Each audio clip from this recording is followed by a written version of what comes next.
वंदे मातरम। नमस्कार। जय श्री राम। मनहर की गपशप में एक अंतर्राष्ट्रीय मुद्दा फिर निकल करके आ गया है। ये पता चला है कि अमेरिका, जब बाइडेन प्रशासन था उस समय भारत सहित कई देशों में वहाँ जो चुनाव होते हैं उसमें प्रभाव डालने के लिए वो पैसा खर्च करता था। और वो ऊपर दिखाने के लिए रहता था कि वहाँ मतदान प्रतिशत बढ़ाने के लिए ज़्यादा लोग वोट दें, इसके लिए वो पैसा खर्च कर रहा है। लेकिन वो दरअसल उसके अंदर इंटरफेयर करने के लिए, या कि किसे जिताना किसे हराना, इसकी तह षड्यंत्र के लिए वो पैसा खर्च करता था। और ऐसा छोटा मोटी राशि भी वो नहीं, 200 करोड़ रुपया लगभग ये राशि पिछले दिनों दी जाती रही है। और अभी और उसके लिए फंडिंग था। जो एलन मस्क अब जो आए और वो ये दक्षता अभियान जो सरकार का उनका विभाग है अमेरिका का, उसके वो प्रमुख बने, तो उन्होंने जब खाता बही खंगाली तो समझ में आया कि ये पैसा कैसे जा रहा है। तो अभी भारत ही नहीं, अन्य भी बहुत सारे देश है जहाँ जहाँ अमेरिका इसी तरीके की खुरापाते करता रहा था। दिखाने को कुछ, हाथी के दांत खाने को कुछ, दिखाने को कुछ।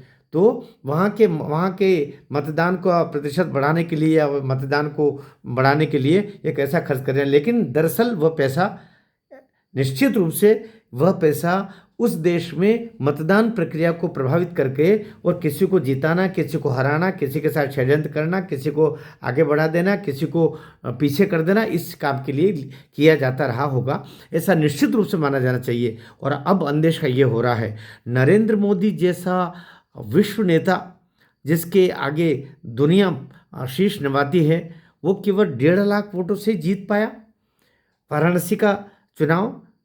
क्या ये जो 200 करोड़ रुपया लगभग खर्च किया गया है पिछले दिनों, और अभी और जो देने का था, तो एलन मस्क ने जब वो फंडिंग निकाली तो इसी तरीके से दिया जाता रहा है। तो उन्होंने कहा कि जो दिया जाता रहा है वो तो दे हो गया, लेकिन अब आगे इस तरीके से और कोई खर्च नहीं किया जाना चाहिए।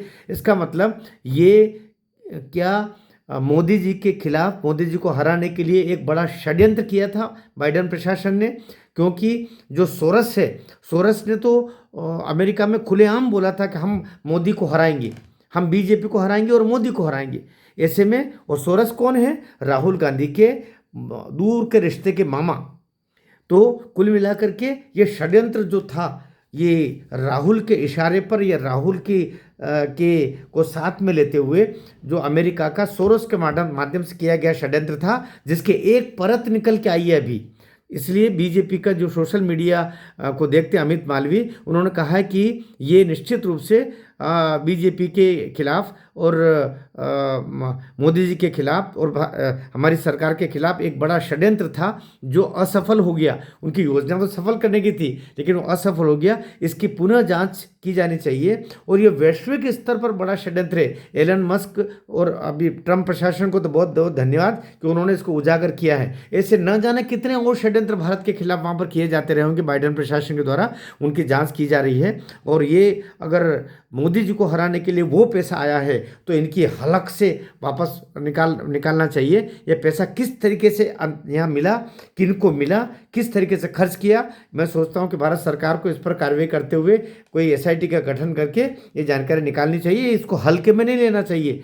इनकी जो षड्यंत्रकारियों की जो जड़ें हैं ना, उस पर मट्ठा ठीक से डालना चाहिए ताकि इस देश को वो नुकसान न पहुँचा पाए। मोदी और राष्ट्रवादी सरकार को इनके आंखों में खटक रही है, इसलिए इस पर त्वरित इस पर कार्रवाई होनी चाहिए। और अभी जो अमित मालवीय भाई ने जो इस पर ट्वीट किए और बताया है कि ये इस सदी का सबसे बड़ा घोटाला है, इस घोटाले को भी उजागर किया जाना चाहिए। भारत माता की जय।